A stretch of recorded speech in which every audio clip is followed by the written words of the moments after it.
Nesta noite, eu quero compartilhar algo que está na palavra e é um compartilhamento para uma reflexão, para que tanto eu como cada um de nós aqui nesta noite faça uma reflexão sobre a seriedade da vida cristã,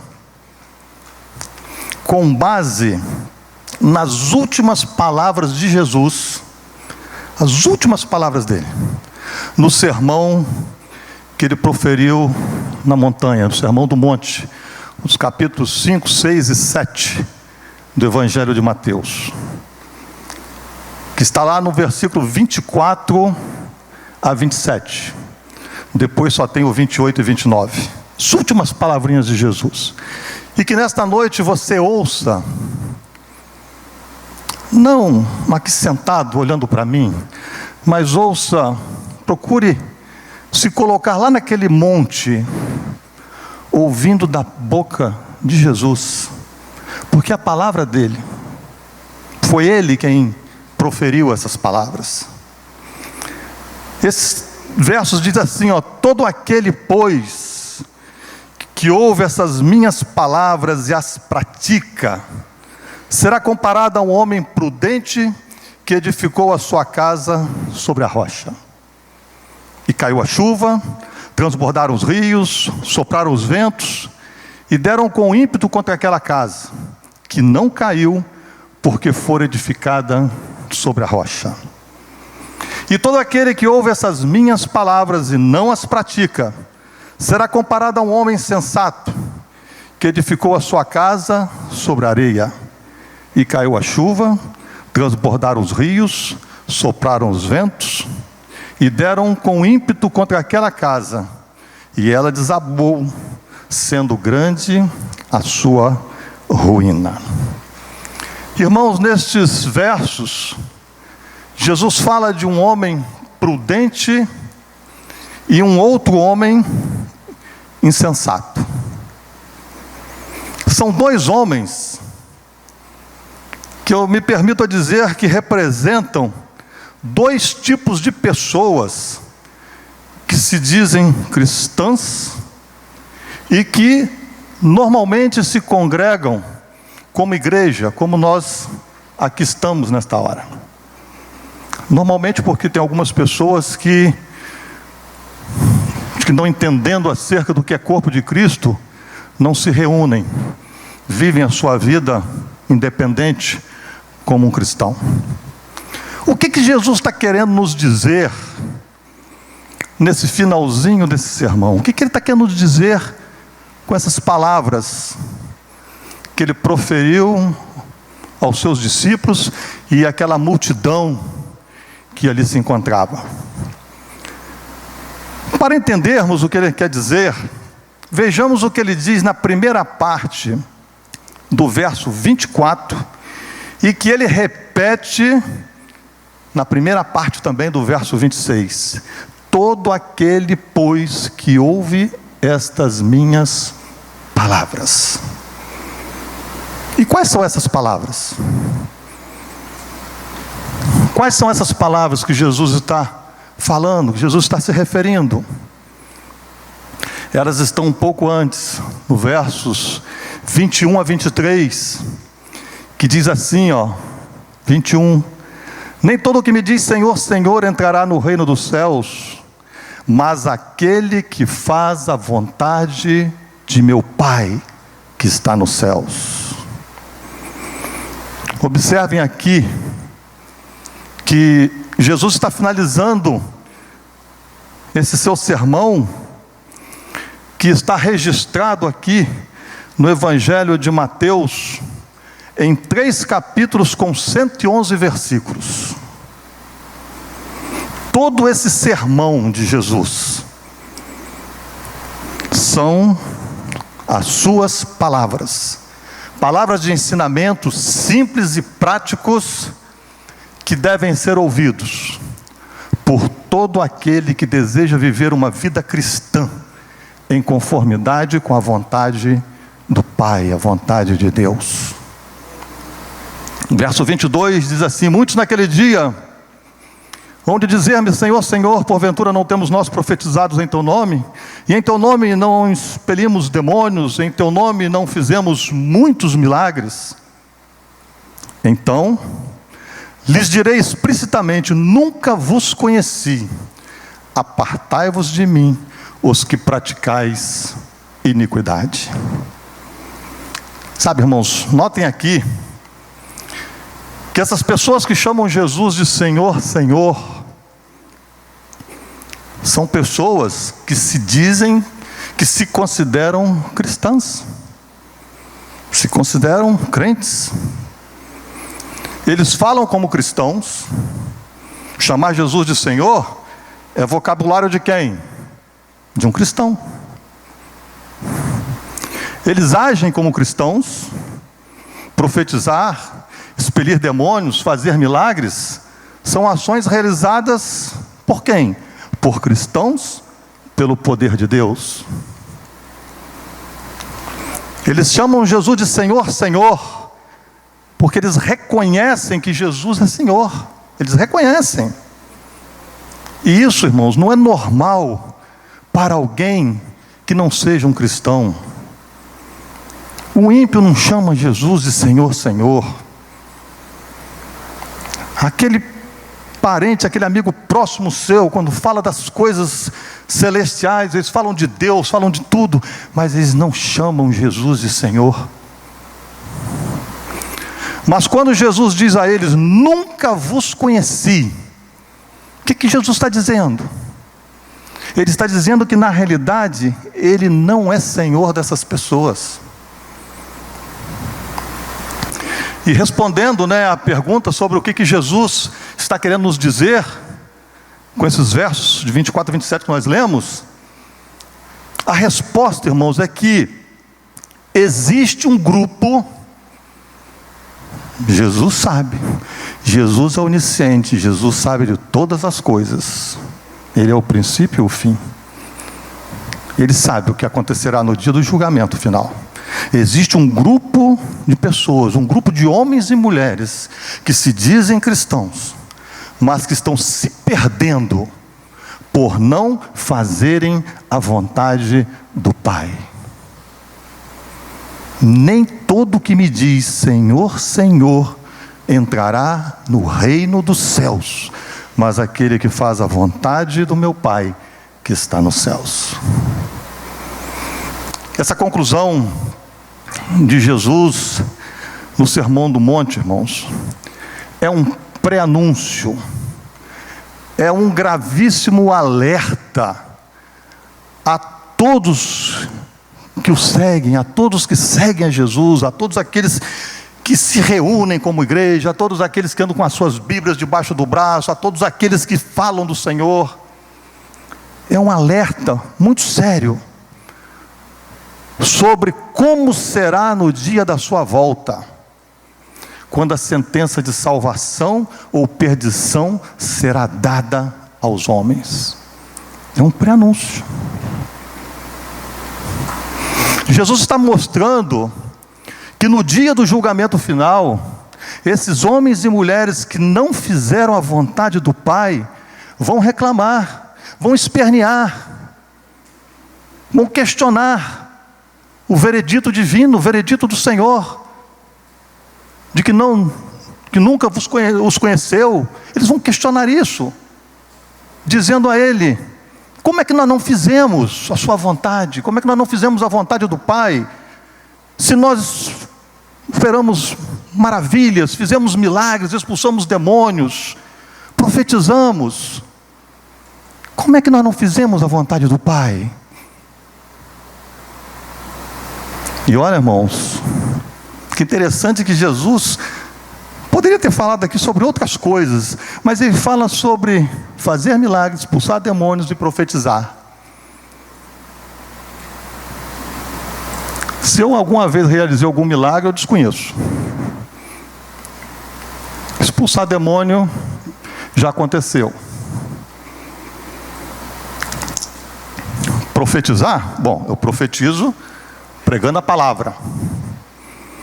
Mas mostrando algo que vai acontecer? Nunca. Então, olha só, coisas sérias.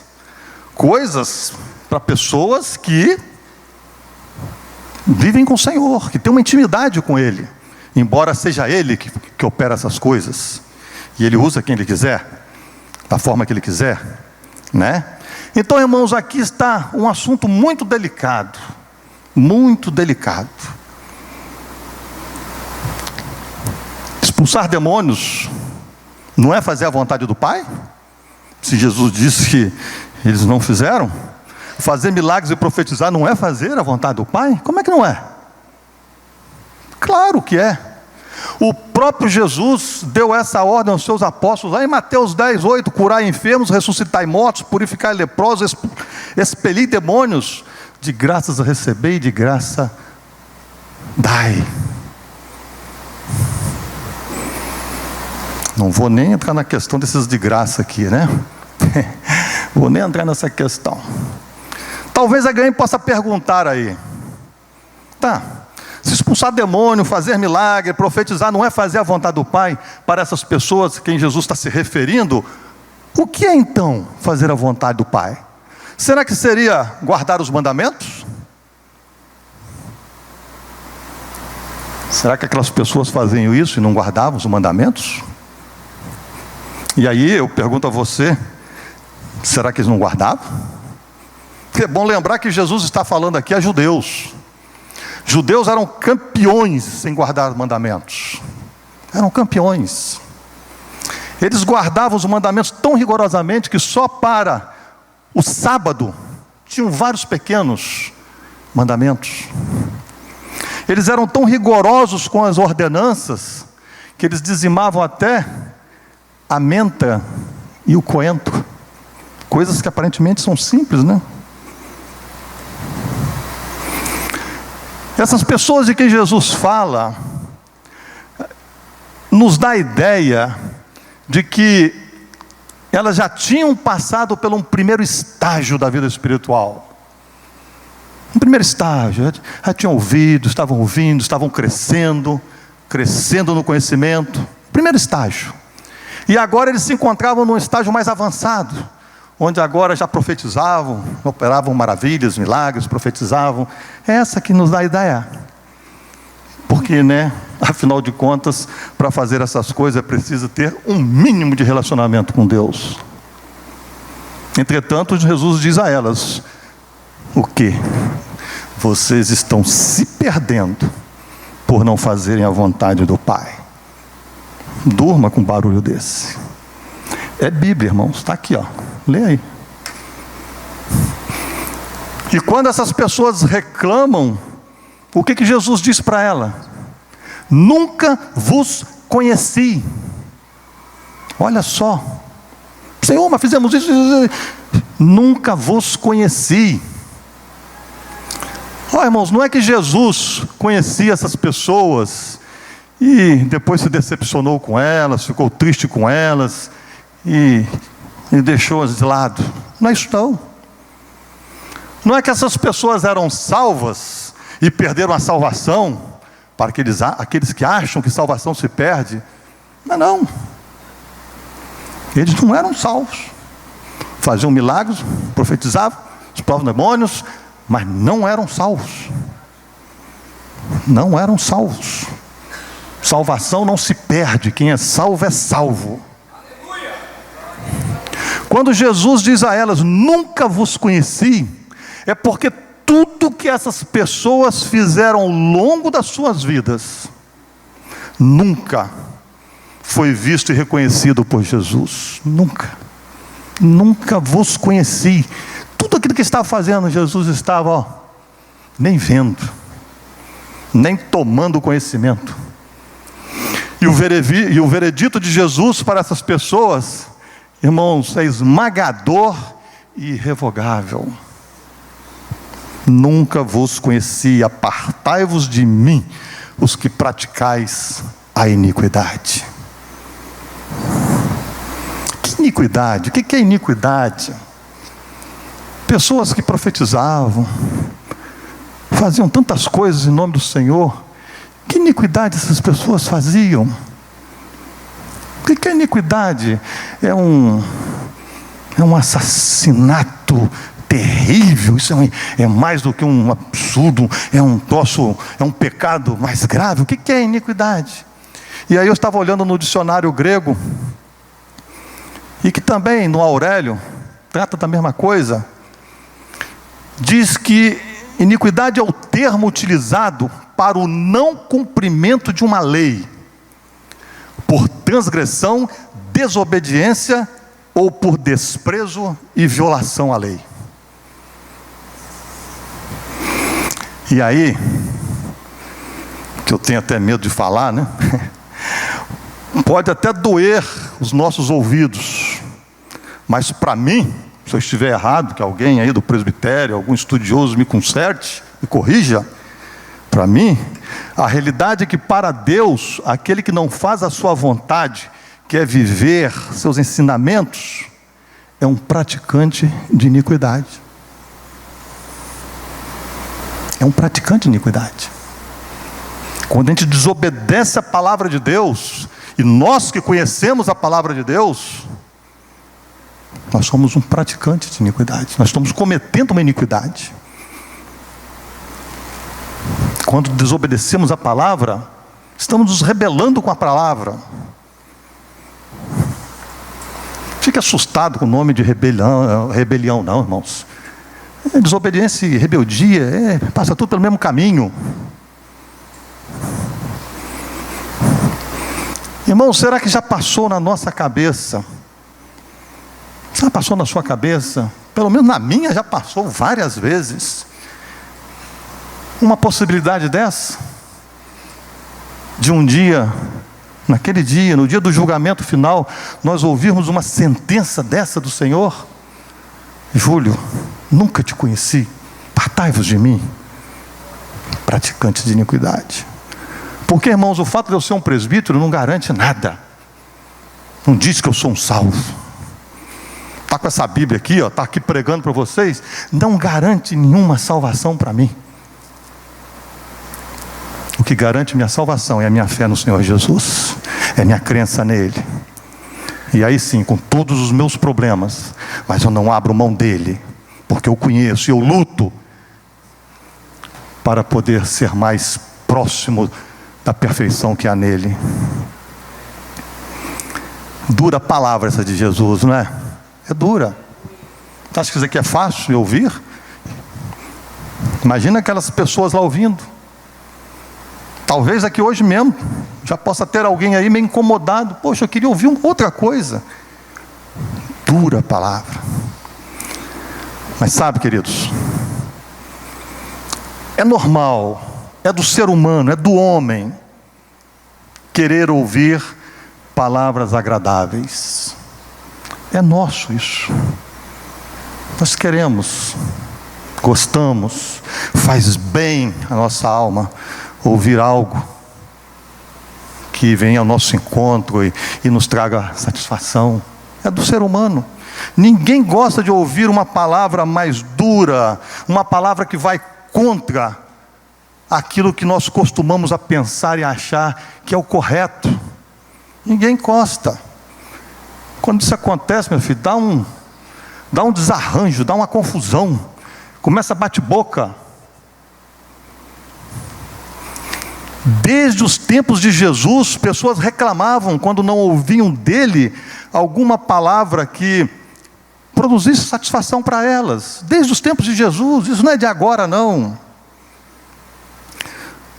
Se você ler lá João 6, nos versos 60, 66, 67, nós vemos certa vez os próprios discípulos de Jesus, após ouvirem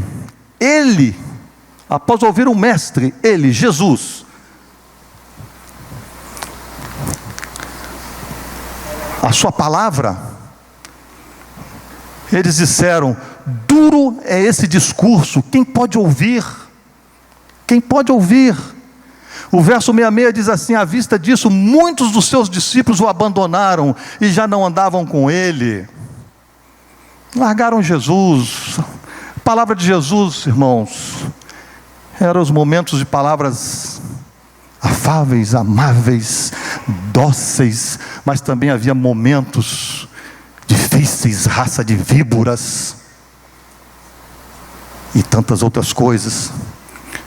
E no verso 67, vendo Jesus a situação daquelas pessoas, daqueles que estavam seguindo, se retirando por causa da sua palavra, ele vira para os seus 12, aqueles bem próximos dele, na pergunta: porventura quereis também vós outros se retirar-vos? Querem também?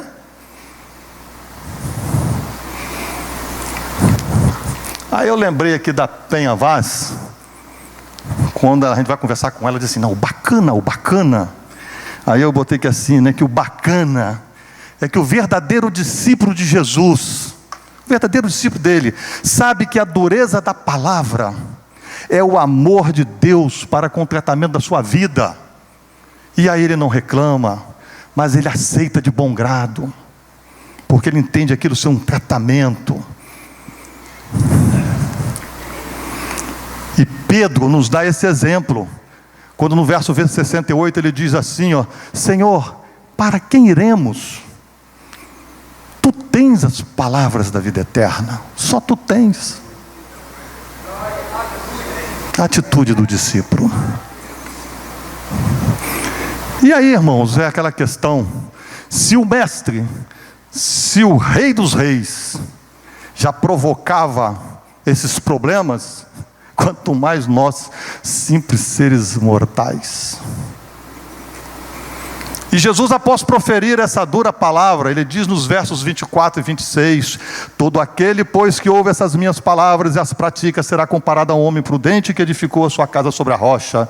E todo aquele que ouve essas minhas palavras e não as pratica, será comparado a um homem sensato que edificou a sua casa sobre a areia. E nesta noite aqui eu deixo uma pergunta para a sua reflexão, a minha reflexão. Onde é que você tem estabelecido o alicerce da sua vida cristã? Sobre a rocha ou sobre a areia? Aonde? Só tem esses dois tipos de solo. Jesus encerra seu sermão deixando claro para quem tiver ouvidos para ouvir, que fazer a vontade do Pai não é somente alguém expulsar demônios, fazer milagres ou profetizar, porque se assim fosse, essas pessoas a quem ele se refere estariam salvas, mas elas estão se perdendo. Estão se perdendo. Essas coisas quem realiza é Deus. Deus pode usar até um ímpio para poder curar alguém. Pode.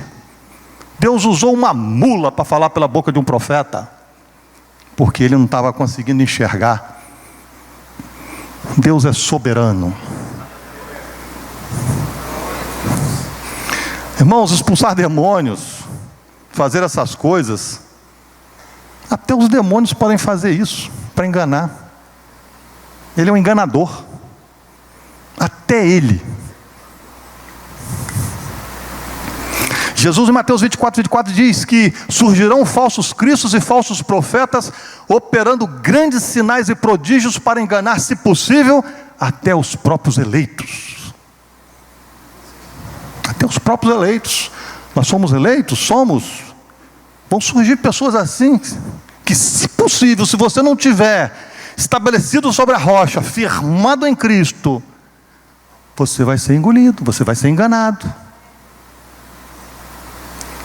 Tem pregadores por aí, pregadores do Evangelho, teólogos, homens, chamados homens de Deus, estão ensinando coisas que se você não tiver atenção, se você não tiver discernimento, tu vai na dele, vai se ferrar.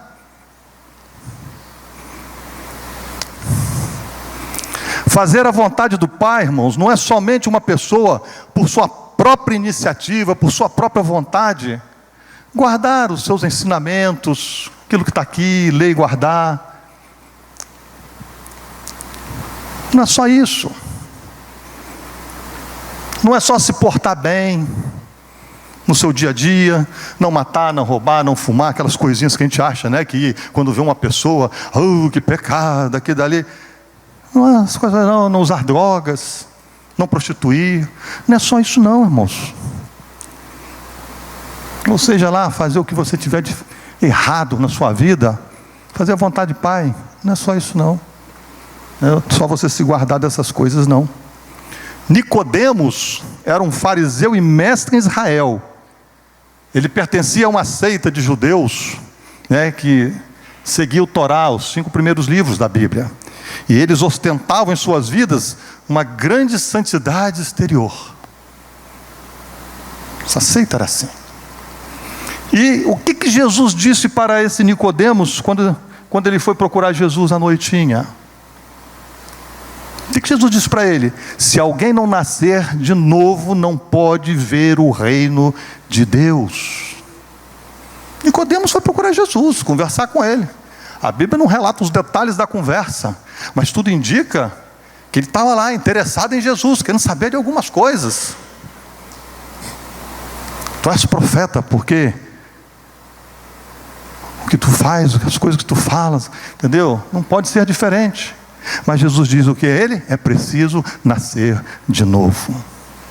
Irmãos, para Jesus, fazer a vontade do Pai, é a pessoa fazer todas essas coisas aí que eu citei, só que não pelos seus próprios méritos, né, pela sua própria força de vontade, mas movido por uma total confiança e permanente dependência de Jesus.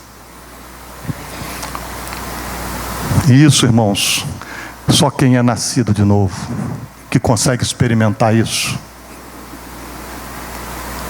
Ser nascido de novo é não pertencer mais a essa velha vida, onde eu faço o que eu quero, penso o que eu quero, minha vida, eu sou dono dela, ninguém tem nada a ver com isso. Nascer de novo não, é viver para o Senhor, é viver buscando ser segundo o coração dEle. É uma transformação de vida. Se alguém aqui acha que Jesus quer apenas que você simplesmente, se porte bem, nada mais, está completamente enganado. Não adianta vir aqui todo domingo, não adianta colocar seu dízimo aqui, porque existem pessoas por aí que isso daqui, é uma lavagem de consciência. Estão presos à lei, trazer os dízimos, então eu coloco. E depois sai daqui, faz o que quer da vida. Mas no próximo mês vem cá e deposita o dízimo. Parece que está comprando a vaguinha dele no céu. Jesus poderia ter acrescentado lá, expulsar demônios, dizimar. Então, irmãos, o Senhor quer que nós nos portemos bem, sim. Mas o quê? Pelo único método que Ele tem para ser feito isso, que é a comunhão e a dependência, por meio de quem? Por meio de um relacionamento com a fonte do poder, que é Ele. A fonte do poder que te capacita a viver essas coisas dentro da vontade dEle. É isso que Ele quer. Caso contrário, pelos seus próprios esforços, irmãos, moralismo, eu sou uma pessoa, temperamento bom, doce, não é baderneiro, não faz nada de errado, cara tranquilão. Nada disso estará fazendo a vontade do Pai. E é por isso, irmãos, que a pessoa que constrói a casa da sua vida espiritual, com o alicerce estabelecido nessa força de vontade própria, nesse domínio próprio, ou baseado em regulamentos daquilo que pode ou não pode fazer, regrinhas. É por isso que Jesus diz que essa pessoa é comparado a um homem sensato que edificou a sua casa sobre a areia. E aí, quando vierem os ventos aí das tempestades, os fortes ventos dos problemas, os problemas diários, do dia a dia, a vida dessa pessoa vai desmoronar, não vai suportar, porque a base dela é areia, a base dela não é Jesus, que te dá força para aguentar as lambadas da vida. Mas aquele que edifica a casa da sua vida espiritual, na base da comunhão e dependência dele, é a pessoa que Jesus diz que é comparada ao homem prudente que edificou a sua casa sobre a rocha. E quando os fortes ventos das lutas, das provações soprarem, minha filha, porque sopram, e como sopram, todo dia está soprando problema. Tivemos um testemunho ali do irmão há pouco, quanto tempo que esse irmão está sofrendo, mas firmado na rocha, sobrevive, recebe a vitória.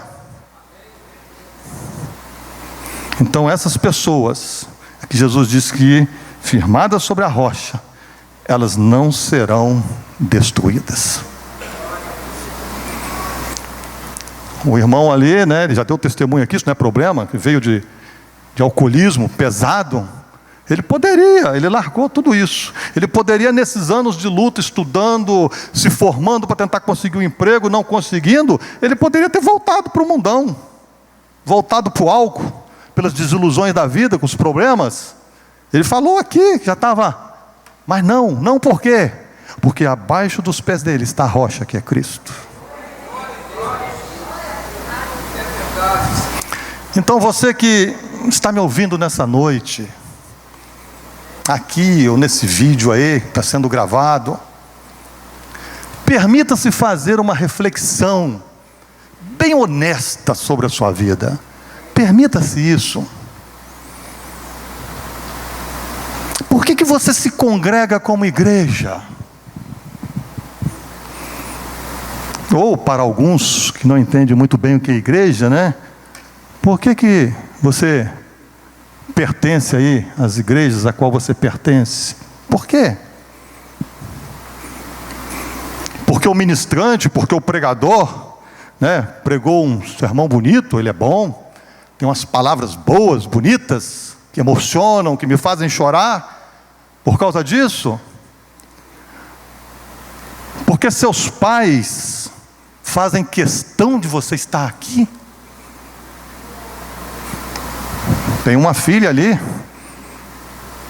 solteira, a casada já não é mais de minha responsabilidade, tem seu marido, mas a solteira está aqui por quê? Porque eu estou aqui, porque a mãe está aqui. Se amanhã eu não estiver, nem a mãe continuará aqui. Por quê? Porque o ensinamento que você tem ouvido está de acordo com o que você pensa?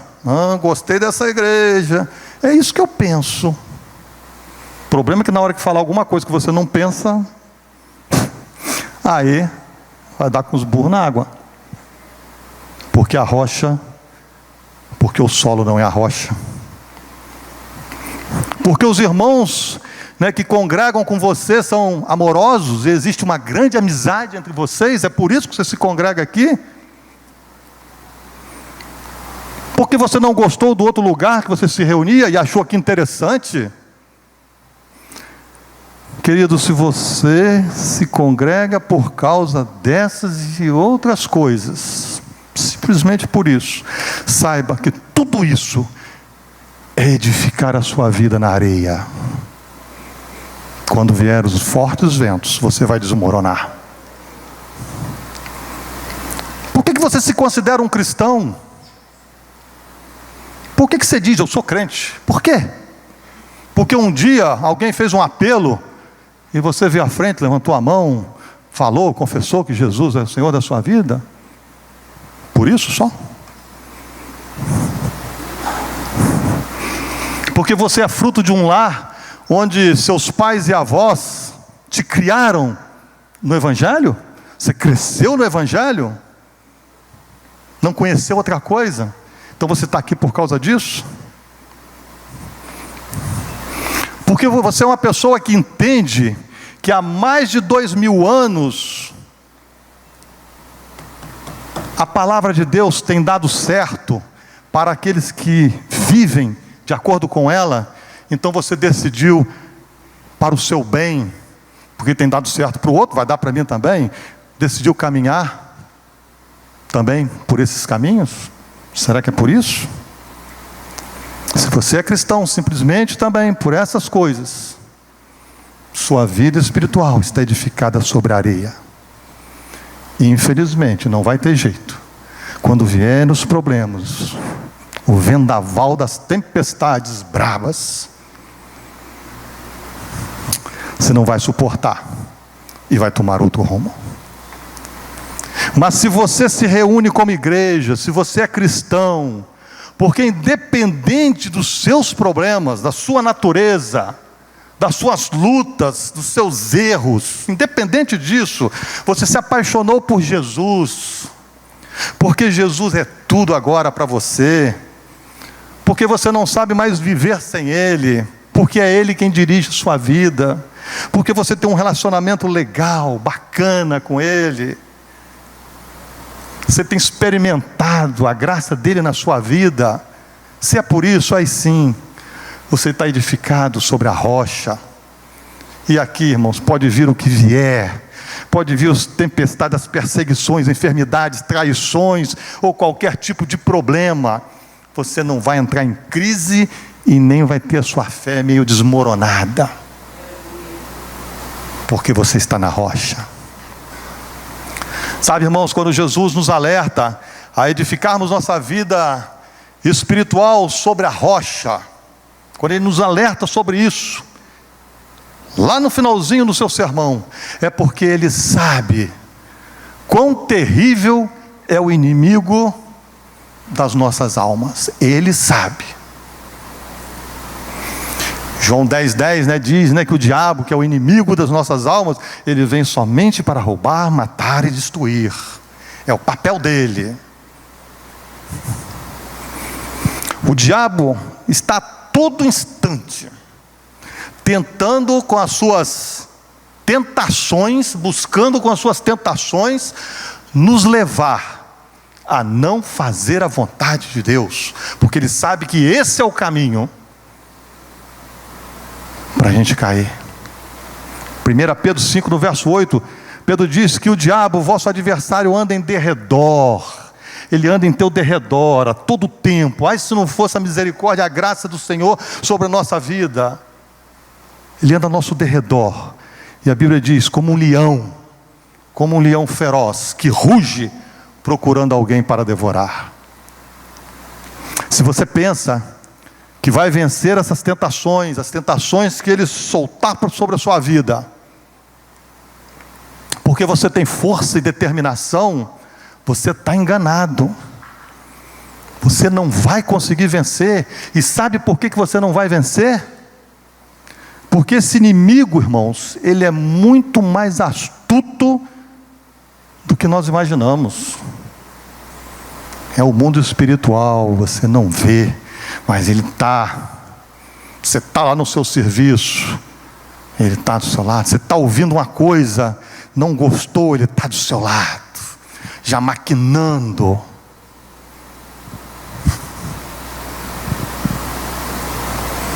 Nas investidas dele para destruir uma pessoa.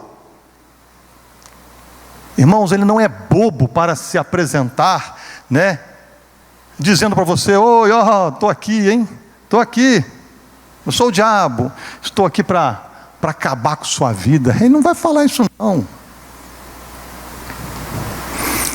Ele se esconde e se disfarça,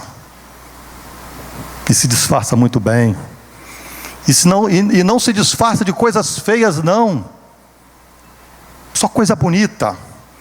Ele escolhe as coisas mais belas para tentar enganar e arruinar a vida de uma pessoa. As coisas mais belas. Ele se esconde atrás de um homem que chama a atenção das mulheres, que a mulher olha para ele, que gato. Ele se esconde atrás desse homem. Aquela mulher ali, sensual, Olha, que corpão, aquela roupinha. Ele está lá escondido atrás, para fazer um filho ou uma filha cair. Ele se esconde atrás de uma linda garrafa, irmãos, de bebida alcoólica. Você já viu alguma garrafa de bebida alcoólica com a cara de um diabo lá? Você já viu alguma garrafa de bebida alcoólica com um fígado todo estourado? No rótulo da garrafa, um fígado deteriorado por uma cirrose, produto do alcoolismo? Eu nunca vi. Você já viu algum maço de cigarro com o pulmão destruído lá no maço? Com a fotografia? Já viu? Glória a Deus, então, estão tomando juízo, porque não é normal.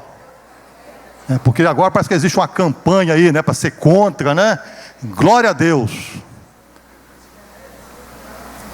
Porque não é normal. Vocês já viram aquelas propagandas de televisão? Aqueles cavalos subindo as montanhas, o cara cavalgando, uma mulher bonita atrás, aquele cabelão voando. A propaganda da bebida, do cigarro. Marlboro, Ele se esconde, irmãos, atrás de filosofias, atrás de ideologias bem intencionadas. E até das belas mensagens bíblicas, que a gente tem ouvido por aí. É por isso que Paulo escreve lá em Efésios 6, no verso 10 e 12: sede fortalecidos no Senhor e na força do seu poder, porque a nossa luta não é contra o sangue e a carne, sim contra os principados e potestades, contra os dominadores deste mundo tenebroso, contra as forças espirituais do mal nas regiões celestiais. Para você estar fortalecido, nessa força do poder do Senhor, fortalecido nele, é preciso que a sua base seja rocha. Porque se for areia, esse fortalecimento não vai existir. A nossa luta, irmãos, não é contra o homem, a nossa luta é contra o diabo, o inimigo nosso, inimigo das nossas almas, astuto, covarde, mentiroso, traiçoeiro. Irmãos, esse inimigo é tão terrível, ao ponto de não preparar uma mesma tentação para todo mundo, não. Para todos nós, não. A mesma tentação para todo mundo aqui, não. Ele tem uma fábrica de tentações. E nessa fábrica, ele tem muitos anjos dele, a serviço dele, trabalhando para ele. Ele não tem o atributo da onisciência, porque isso pertence a Deus. Mas ele conhece o seu passado. Ele tem uma ficha completa, desde o dia que você nasceu. Ele tem. Do seu dia a dia. Ele sabe quem são seus pais, sabe onde você nasceu, sabe a educação que você recebeu, sabe dos traumas psicológicos que você carrega. Ele conhece bem a sua vida, ele conhece bem a minha vida. E todo esse conhecimento que ele tem a nosso respeito está arquivado no computadorzinho dele lá, no laptop dele. Está tudo arquivado lá. E com esses dados que ele tem, ele prepara tentações personalizadas para cada um de nós. Essa é a realidade, irmãos. A tentação sai da fábrica dele com o nome e endereço certo. Vai lá, isso daqui é lá para o fulano de tal. Porque a tentação para mim pode não ser a mesma para você. Ele jamais vai me tentar com um copo de bebida alcoólica, ou com um cigarro, ou com uma droga. Ele nunca vai tentar, mas não vai mesmo. Isso eu falo de boca cheia, porque eu sou livre disso. Minhas filhas hoje vão falar de mim lá em casa. Já sabe o que eu vou falar, Sei o gosto da cerveja, porque quando eu tinha uns 7 anos, chupando um picolé no balcão de um boteco com meu pai e meus irmãos tomando cachaça e caldinho de mocotó, eu tirei o picolé da boca, enfiei meu dedinho, acho que foi esse daqui, no copo e lambi. E fiz aquela cara. Até hoje eu sei o gosto da cerveja. o cheiro dela me traz a lembrança na hora. A única vez que eu botei isso na minha boca.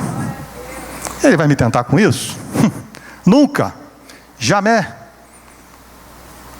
Então, irmãos, é por isso que nós temos que edificar nossa fé na rocha, porque só firmados em Cristo, só firmados na força do poder dele, como diz Paulo, só mesmo é que nós conseguiremos vencer e resistir a essas tentações. Só nessa força do Senhor é que nós vamos conseguir vencer esse inimigo, resistir e vencer.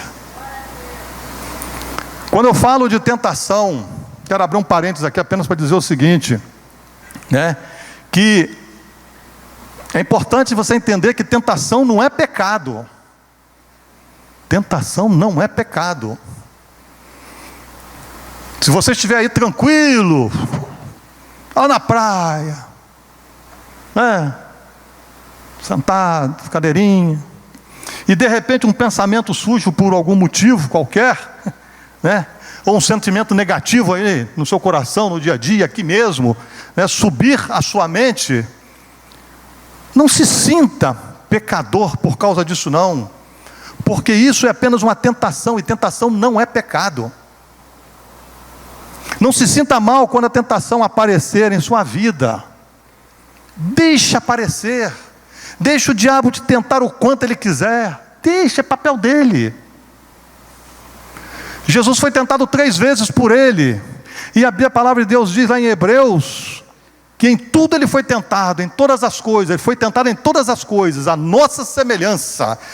Jesus não foi diferente como na sua natureza humana, diferente de nós, não. Ele teve os mesmos sentimentos que nós temos, mas sem pecado. Sem pecado. Você não comete pecado porque você é tentado. O pecado começa, irmãos, quando você passa a acariciar essa tentação, a se deleitar nela, a desenvolver ela no seu pensamento. Aí sim, aí você começa a pecar. E aqui eu concluo essa palavra dizendo que quando Jesus diz: todo aquele pois que ouve essas minhas palavras e as pratica, nós devemos entender que praticar as minhas palavras, ou seja, praticar os ensinamentos de Jesus,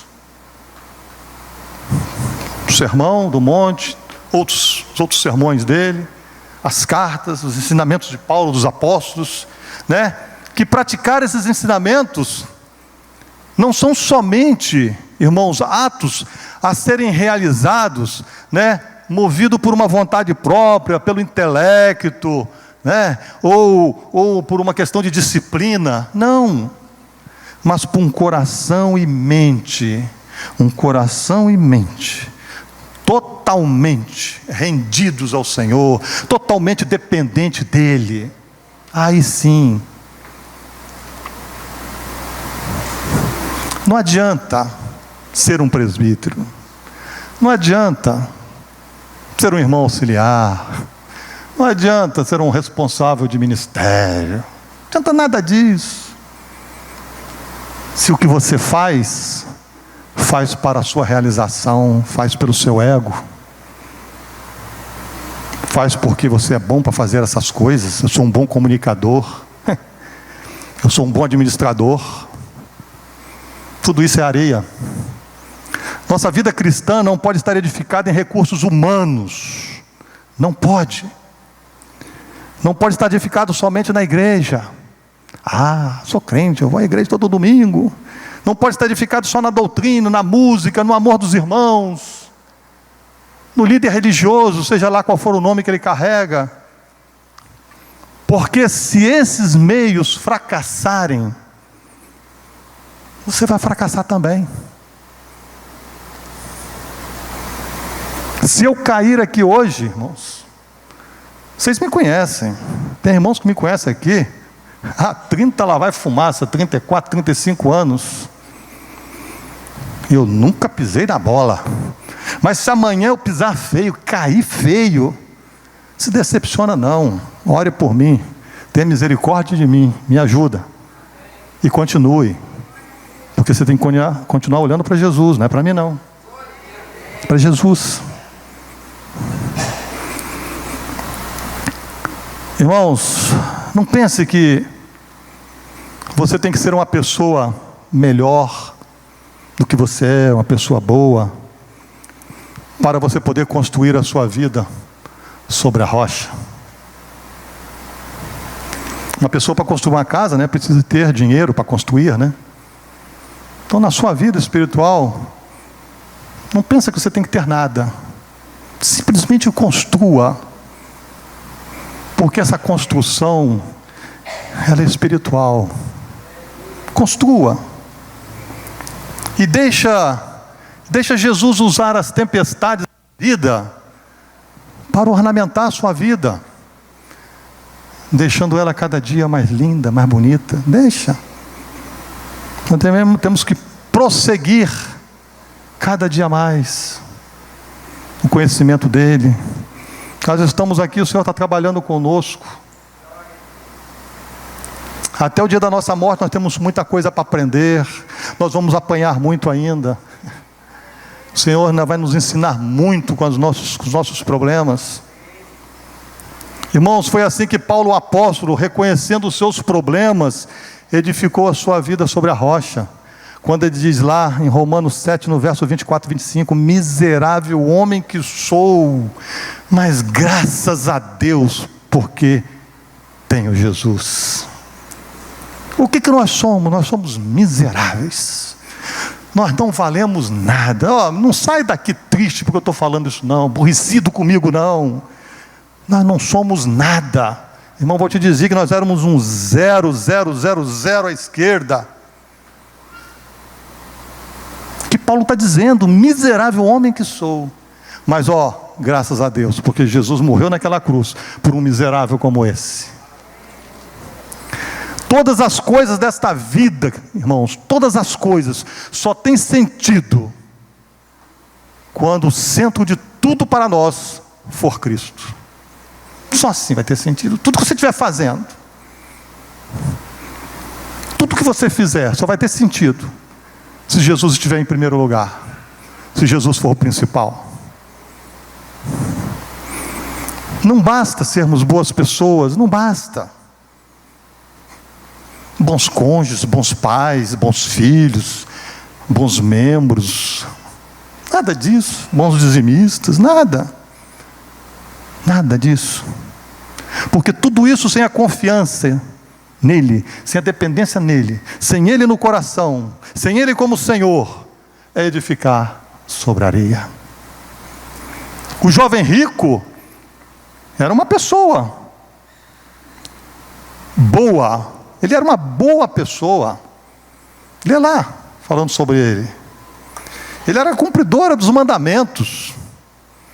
Era um grande partido para jovens. Mas o que aconteceu? Jesus o rejeitou, né? Pelo que havia no coração dele. Jesus conhecia o coração dele. E Jesus o rejeitou. Não adiantava ser bom. Não adiantava ser fiel aos mandamentos. Lá em Mateus 16, até o 23, vou ler só um pedacinho aqui, diz assim: eis que alguém aproximando-se de Jesus perguntou: mestre, que farei eu de bom para alcançar a vida eterna? O que Jesus diz para ele? Se queres, porém, entrar na vida, guarda os mandamentos. Ou seja, faz a vontade do meu Pai. Verso 18 diz assim: ele lhe perguntou: quais? Respondeu Jesus: não matarás, não adulterarás, não furtarás, não dirás falso testemunho. Essas coisinhas que a gente não faz no nosso dia a dia. Honra teu pai e a tua mãe. Amarás o teu próximo como a ti mesmo. Tudo isso Jesus falou para ele. E aí o que jovem vira para Jesus e diz? Replicou-lhe o jovem: tudo isso tenho observado. Tudo isso eu tenho feito. Talvez melhor do que muita gente aqui. Bem melhor do que eu. Talvez, com certeza. pelo que mostra ali, né? Tudo isso tem observado. O que me falta ainda? Irmãos, esse jovem acreditava que ele fazia a vontade do Pai. Ele acreditava nisso. Por isso que ele fala, que me falta ainda, tudo isso eu faço. Disse-lhe Jesus: se queres ser perfeito, vai, vende os teus bens, dá aos pobres, e terá um tesouro no céu. Depois vem e segue-me. Jesus sabia que o coração do jovem não estava nele. Irmãos, Jesus conhece o meu e o seu coração. Jesus conhece os corações. Você pode enganar a mim, pode enganar seu esposo, sua esposa, seu pai, seu irmão, você pode enganar quem você quiser, mas a Jesus, ao Senhor dos Senhores, você não consegue enganar, porque Ele conhece. Foi Ele quem te criou. Você está aqui respirando porque é obra dEle, é misericórdia dEle. Tendo, porém, o jovem ouvido esta palavra, retirou-se triste, por ser dono de muitas propriedades.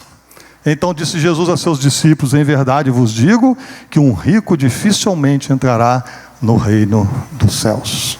O problema desse jovem aqui, irmãos, não era a sua riqueza. O Senhor não é contra quem é rico, não. Você é rico, glória a Deus, você é um abençoado.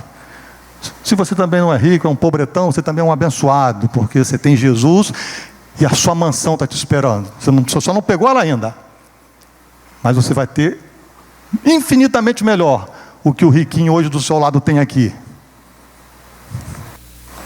Você é rico da graça de Deus, né? Então o problema dele, irmãos, desse jovem, não era a riqueza dele, mas o fato dele não ter o alicerce da vida dele firmada na rocha, firmada em Cristo. Ele não tinha.